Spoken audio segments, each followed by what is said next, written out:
नमस्कार दोस्तों, आपका बहुत बहुत स्वागत है मेरी बगिया में। दोस्तों, क्या आप नहीं चाहते आपके चीकू के प्लांट में बड़े बड़े चीकू लगें और जितनी भी बड्स निकली हैं सब चीकू में चेंज हो जाए, इनके फूल है जो कन्वर्ट हो जाए फलों में। तो दोस्तों, इसके लिए आपको एक उपाय करना पड़ेगा, जैसे मैंने किया। देखिए, मेरे प्लांट में चीकू बड़े बड़े लगे हुए, पकने वाले भी लगे हुए हैं, और ये देखिए छोटे भी, इस तरह से छोटे भी आ रहे हैं, और कलियों से प्लांट भरा हुआ है बिल्कुल इस तरह से। ये देखिए फूल ही फूल लगे हुए हैं, चारों तरफ इसमें आए हुए हैं। तो क्या करना है, इनको दो तीन काम आपको बहुत ज़रूरी करनी है। पहली बात तो इस तरह से मिट्टी के जो नीचे है ये आप गुड़ाई करते रहिए इस तरह से। और एक ध्यान रखना, देखिए ना तो इतनी मिट्टी सूखने देना आप, और ना बिल्कुल ज़्यादा पानी देना। इस तरह से खुरपी से देख लेना, जब 2 इंच 1 इंच नीचे सूखी मिट्टी निकलने लगे तो समझ लीजिए पानी डालना है। ज़्यादा ओवर वाटरिंग भी ख़राब होती है, और नहीं देना भी प्लांट सूख जाता है, दोनों तरह से ही। और फल भी ज़्यादा पानी देने से फल भी गिरते हैं, लेकिन ऐसा मत करना कि पानी ना डालो और आपका प्लांट सूख जाए। तो इस तरह से आप प्लांट की चारों तरफ से गुड़ाई कर दीजिए, जड़ के पास में ये मिट्टी चढ़ा दीजिए। इसके बाद आपको क्या करना है, गोबर की खाद नहीं लेना, इस समय गर्म होती है। इस ये जून और मई में बहुत गर्मी पड़ती है भयंकर, तो गोबर की खाद थोड़ा सा प्लांट के लिए गर्म हो सकती है, इसलिए आप लेना वर्मी कंपोस्ट। और इसमें डालना आप बोन मील, इस तरह से ये आप बोन मील डाल देना। और इसमें डालना लकड़ी की, ये लकड़ी की राख ये है, ये डाल देना। अब इन चीज़ों से इसे, और ये केले इस तरह से सुखा लीजिए, और केले का इस तरह से हाथ से पाउडर बना लीजिए। देखिए, या खलमुसरे से या पीस के पाउडर बना लीजिए।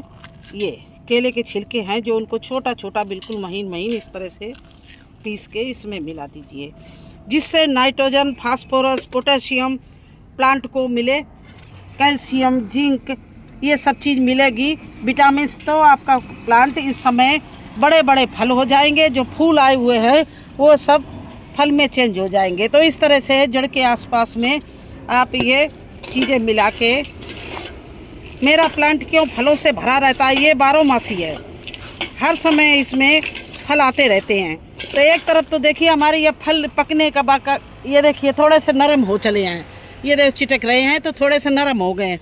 दूसरी तरफ ये छोटे छोटे देखिए फल लग रहे हैं, और ये देखिए कलियां आई हुई हैं, ये देखिए बिल्कुल छोटा अभी ये फल लगा हुआ है। तो इनको रोकने के लिए, जिससे ये झड़े ना, ये बड़े हो जाएं, इनमें मिठास आ जाए, तो आपको पोटेशियम बहुत ज़रूरी है।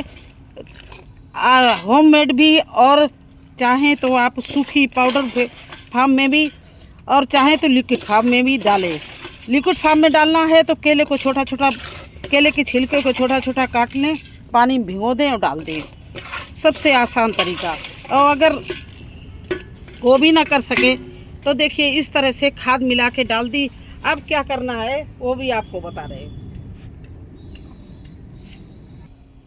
अभी दोस्तों, जो हमने खाद डाली है, इसको देखिए जड़ के आसपास से डाली है, दूर ये जड़ छोड़ दी है। देखिए ये सारी मिट्टी जड़ में है, इसको छोड़ दिया, इसके आसपास डाली।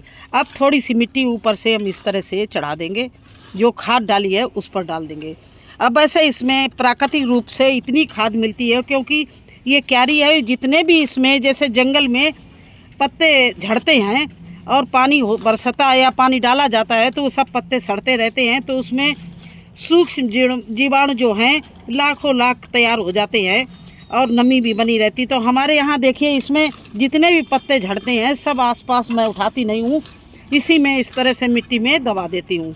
तो ये इसमें प्राकृतिक रूप से खाद बहुत अच्छी मिलती है, लेकिन इस समय आपको पोटास की मात्रा ज़्यादा देनी है, क्योंकि आपको पता है पोटास डालने से फूल नहीं झड़ते हैं, फल बनते हैं।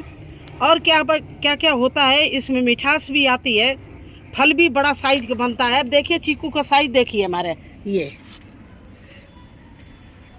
तो ये चीकू इसलिए अच्छा है, ये 12 मासी है, क्योंकि ये मैंने ग्राफ्टिंग चीकू लगाया है। आप लोग भी सीड से चीकू मत उगाना, क्योंकि उसमें बहुत बड़ा साइज होगा, बहुत टाइम लग जाएगा फल आने में, कम से कम 5 साल लग जाते हैं। तो आप जब भी लगाएं चीकू तो ग्राफ्टिंग लगाएं, नर्सरी से ख़रीद लाएं और उनसे पूछें ये ग्राफ्टिंग चाहिए, हाइब्रिड ग्राफ्टिंग चाहिए, तो आपको चीकू अच्छे से उसी साल या दूसरी साल में अच्छे से मिलने लगेगा। मुझे इसमें जब से लगाया है हर साल इसमें आता है। और क्या एक काम और करना है आपको, इसके आसपास फूलों के, ये देखिए आसपास ये फूलों के प्लांट लगाने हैं, जिससे मधुमक्खी भौरे आएँ और इसका जो फूल खिले उसमें पॉलिनेशन होता रहे। इसलिए पास में ऐसी जगह पे लगाइए जहाँ पर ये फूल हो ना हो तो गमले फूल के रख दीजिए, जिससे भौरे, तितली या मधुमक्खियाँ आती रहें, जिससे ये हमारे चीकू के फूल में अपने आप पॉलिनेशन होता रहे। तीसरी बात है, इसमें ना ज़्यादा पानी डालना ना कम डालना। जब देख लेना 1 इंच गहराई में प्लांट सूख रहा है तब पानी डालना, पहले नहीं डालना, क्योंकि ज़्यादा पानी से भी पेड़ जो है वो अपने फ्लावर छोड़ देता है। इसलिए जिस समय फल और फूल आ रहे हों तो आपको विशेष ख्याल करना पड़ेगा। तो दोस्तों देखिए 3-4 चीज़ों की केयर करनी है। एक तो इसमें सबसे ज़्यादा इस समय गुड़ाई करके हर 15 दिन बाद आपको पोटेशियम वाली चीज़ें देना है। दूसरी बात है, इसमें nitrogen, phosphorus, zinc, iron, calcium, इस समय किसी चीज़ की कमी नहीं होनी चाहिए। तो आप हर 15 दिन बाद कोई ना कोई लिक्विड फर्टिलाइज़र देते रहिए। इसके अलावा इसके अगल बगल में आप फूलों के प्लांट रख दीजिए, पानी उतना ही दीजिए जितनी ज़रूरत है, ना ज़्यादा ना कम। तो और इसको कम से कम 5-6 घंटा की धूप में रखना है। देखिए फिर आपका प्लांट फलों और फूलों से भर जाएगा। हाँ, लास्ट ये देखिए, ये बहुत चीज़ ज़रूरी है जो बताने जा रहे हैं मैं आपको। 1 गिलास आप पानी ले लीजिए, इसमें करीब कोई हमने अभी चम्मच नहीं लाए, नापे 1 चम्मच के करीब इसमें ये देखिए पोटास, ये ऑर्गेनिक पोटास है, क्योंकि कंपनी जहाँ से मैंने मंगाया था उन्होंने कहा था कि मैं ऑर्गेनिक ही बेचता हूँ, तो ये मैंने ऑर्गेनिक पोटास मंगाई। और इसको इस तरह से पानी में अच्छे से घोल लीजिए।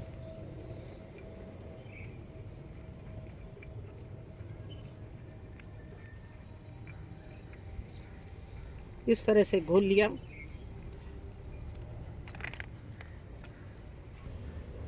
ये देखिए 1 मग्गा हम पानी लाए हैं और ये 1 चम्मच के करीब पोटास घोल लिया और इसी में मैंने सब मिला दिया।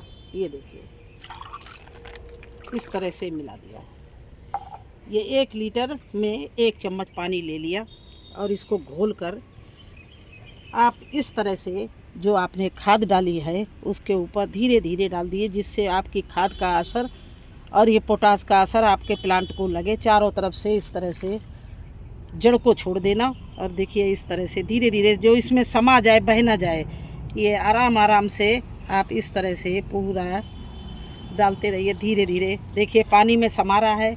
तो जो अभी मैंने वर्मी कंपोस्ट, बोन मील और राख डाली है उसका असर भी नीचे जाएगा और क्या होगा कि ये पोटास भी जाएगी सांग में। तो आपने अपने प्लांट में क्या क्या दे दिया, नाइट्रोजन दे दिया, फास्फोरस दे दिया और देखिए राख डाली है तो राख में भी पोटास होती है। और मैंने उसमें केले का छिलका जो सुखा के रखा था उसका पाउडर भी डाला है। ऊपर से भी मैंने पोटास घोल के डाल दी 1 चम्मच। तो आपके प्लांट को अब हर चीज़ मिल गई है। अब आपका प्लांट अच्छे से फूलेगा, फल बड़े होंगे, उसमें मिठास भी आएगी। और क्या होगा, राख डाली है तो नीचे जो कीड़े भी कोई अटैक नहीं करेंगे।